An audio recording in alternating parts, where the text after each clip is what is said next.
Just another update on my Lamborghini Aventador replica, kit car, whatever you want to call it. I hate to say kit car because there's nothing about it that's a kit. You have to do so much modifications to make things all get together, put together. So the big thing I changed here is, I don't know if you remember, this was all tan before. Changed it to black, recovered it in leather, tinted the windows. Well, I didn't tint it, the experts did. I took the glass out, took it into a shop. These side windows back here are already tinted. It's like tinted plexiglass. Then I covered the seats. This driver's seat was all tore, so I recovered in the leather, red. I guess it's okay. I could have picked the original color.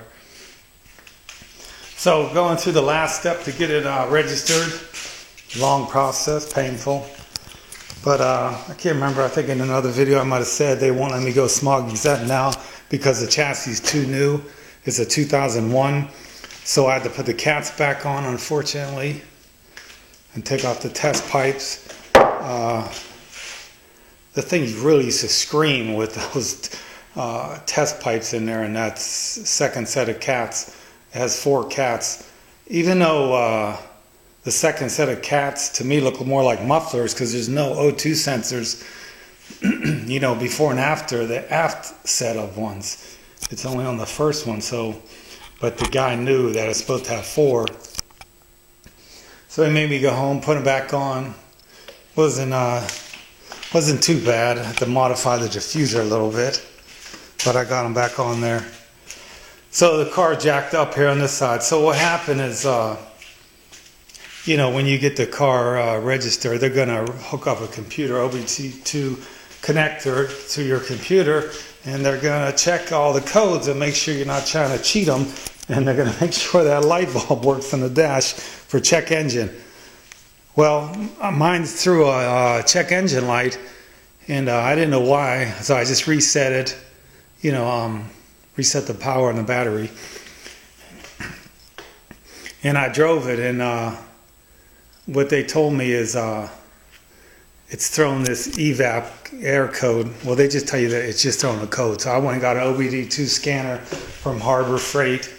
I'll show you this one right here. It's just nothing fancy. So here it is. Just plug it in. Pretty cool. So it's the P0455, the code. Major, like big evap leak. So I had no idea there's hoses running everywhere, right? And there's ones underneath the car that are hard plastic, and then they connect to the charcoal canister. All that stuff was mounted on the Boxsters in the front passenger wheel well. So what I did is I relocated because it won't fit in it with my big tires and the wheels and all that. So I put it inside in the hood, you know, underneath here in the hood compartment. So I verified all them hoses, the evap canister and everything. There's probably like 10 different reasons why you could throw that code. But I figure the gas cap on the car is like, what is it, 17 years old, the car, chassis, right, 2001. I say that's the easiest thing, I'll just replace that. And it's never the easiest thing. Even though the rubber seal on the original gas cap was like dry rot and a little bit some cracks in it, it didn't make any difference. It still hits the code. After I reset it like 50 some miles later, the check engine light comes on again. So what I noticed is a lot of times when I go over speed bumps, like at schools and stuff, they have the really high speed bumps as compared to anywhere else. I don't know how they get away with it because it seems like it damaged cars. Well, I drive over it and I hear mine rub, and when I jacked up the car to verify those lines for the evap, I traced it from the fuel tank all the way back up into the intake manifold. I see one of the lines is hard plastic. It's just all ground down and it's got a big crack in it, so it's a major leak. Explains why the code's going off. So today I'm going to go ahead and cut the section of hose out of there, replace it with some rubber hose connectors and that. And then the other thing is I never put the dash pans, whatever you call those pans, underneath the car. I took them all apart when I cut the chassis and helped and lengthening and was changing fuel filter and a bunch of other things, rerouting a lot of the lines. So there's nothing hiding that or protecting those lines now. So I just know now, don't go over them speed bumps, them real high ones that like schools and stuff. until I get those dash pans put back on there. So yeah, I'll fix that today, and then run the car around. The other thing is, once you reset that code on the computer with the OBD2 scanner tool, it doesn't go back into monitor mode. There's like 4 monitors, different things it's monitoring. One's monitoring the evap. It doesn't activate that until you drive like 50, 60 miles or something to reactivate it. It's like a certain cycle. Most cars, you can just drive a couple miles, it automatically resets everything, but not on a Porsche Boxster. For whatever reason, you have to drive a lot further. So I reset it and then drove it probably 10 or 15 miles since then, but I probably got 40 some more miles I got to drive it to get that monitor reset, and then the monitor is reset, and then it shouldn't trip anymore now once the evap monitor is active again. It's kind of weird because I was like, this car is such a good chassis and everything. How can I have a problem like this? And tearing everything apart looking for the hose, and then I just thought about it one day. I'm like, this thing hits speed bumps. It maybe, sure enough, so I jacked it up, and it's underneath this side. So I gotta fix it. What else going on? Still didn't do the door panels yet. Still project 99. I'm still on a bunch of ones. They're all right. They're covered with some vinyl. But I put these covers on here, these plastic over the stock caliper. They're plastic covers. They're like, I don't know, this one back here is probably 5-6 inches larger than the Porsche stock one. And then the front one's a lot bigger too. The front one's even bigger yet. I probably should have put 4 of the front ones on. It would look better with real big ones. But surprisingly, you just put them on there with this RTV, silicone, like a bunch of dots on it, and they stick on it. I'm surprised how good they stay on there. The weird thing is, Lamborghini never had Brembo. They used the word Lamborghini on theirs. So, sticking a change in it, painting that over and put a sticker on it, but it's just probably not that big of a deal anyway, so I'll probably leave it like that. Trying to think what else I did. So, one thing I really don't like, the more I look at it, is exhaust. It's just not enough. It just looks too off. It needs to have 4 of these tips sticking on there, so I'm going to mount 2 more tips on there, and then cut this mesh out and put this big housing thing around there. It's supposed to have around there. I haven't done that yet, but it sounds really good. I'm surprised. I don't know. It don't sound nothing like a Boxster. And the good thing about it, it doesn't sound like no muscle car either. That's one of the big things. I didn't want this car to sound like some kind of muscle car because it's not supposed to. It's, it doesn't sound like a V12 either, though. But and so yeah, I'm gonna do that. And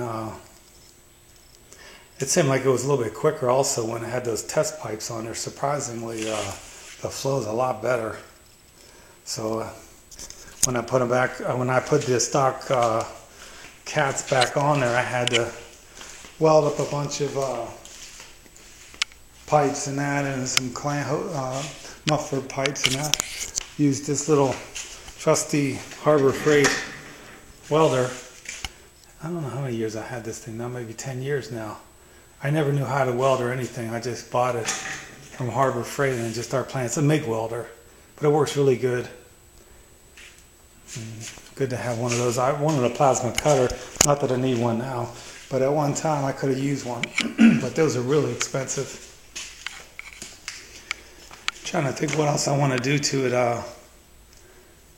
There's some more minor things. I think I want these rear side windows tinted a little bit darker. So I might work on that. They're, like I said earlier, they're tinted plexiglass.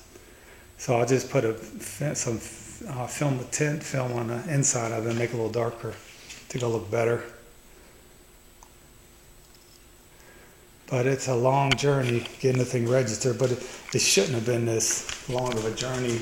It's just because of this last thing. I had to reschedule the appointment twice for this check engine light. like a hassle, man. When you build it for this long, you just want to hurry up, no more hiccups. Just get a register. Luckily, it's something simple. It took me, a couple of days to figure out. Like I said, it's a bunch of different reasons for that code. You just have to figure out on your car. And it's never the easiest thing, the gas cap, right? But anyway, I get it done. I'm too stubborn to give up. The other thing is, I'm definitely going to have this recoated, this spoiler with carbon fiber. I think I'm just going to use the vinyl carbon fiber. I bought at 3M. It's really good quality. And I ain't going to do it because that's just too big of an area to get air bubbles and all that and that curve. For someone like me to mess that up, it's all painted nice. I don't want to screw it up. But some of you guys already know, when you take your car and you get things done on it, they look at your car and they base it on that. So what I'm going to do is take the spoiler off, take it into a shop. I found a couple local places that do boats and cars and everything, and take it in there. And then when mates ask me, hey, what kind of car is it off? Because it's off a nice car, they want to charge you a lot of money, custom car. I'll tell them it's off a Volkswagen or something. So, it should be no different than covering a spoiler for a Honda Civic or a custom car. There's no difference. It's the size, surface size, and that. But I want to change the transmission fluid. I bought the fluid for that, but haven't done that yet. Change the oil. Got the front emblem on the front. And I think that's about it. So hey, if you like the videos, you want to see more, hit the subscribe button so you guys get, guys and gals, will get notified. The other thing is, I posted a video the other day driving a car around this parking lot at night. It was terrible. Sorry about that. People make comments. Do it in daylight. Okay, I will. But the other thing is the iPhone recording, built-in recording on an iPhone is terrible. So this is really out of focus now. I don't know. This is a regular camera. Maybe I need to invest if I'm going to make videos on better cameras. So hey, if anybody knows any good apps on the iPhone, what is mine, 7? Free apps. I really don't want to pay for an app because I'm not doing this to make money either, so I don't want to spend money on all this like a lot of other people make money on this.